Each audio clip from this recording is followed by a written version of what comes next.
ഞങ്ങളിപ്പോൾ സമ്മിറ്റിലേക്ക് പോവാണ്. ക്ലൈമറ്റ് ഒന്ന് ക്ലിയർ ആയിട്ടുണ്ട്. രാത്രിയിലെ നല്ല മഞ്ഞുവീഴ്ച കാരണം ഇന്നലെ ഞങ്ങളുടെ കൂടെ കയറിയ പല ആൾക്കാരും രാവിലെ സബ്മിറ്റ് ചെയ്യാണ്ട് തിരിച്ചു പോയിട്ടുണ്ടായിരുന്നു.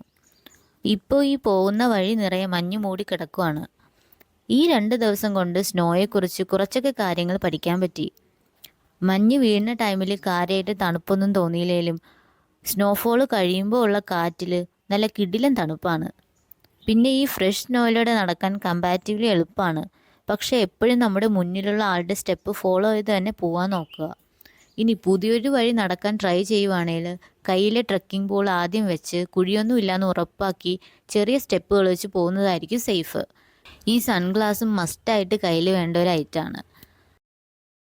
അങ്ങനെ 2 മണിക്കൂർ പരിശ്രമത്തിന് ശേഷം ഞങ്ങൾ ടോപ്പിലെത്തി.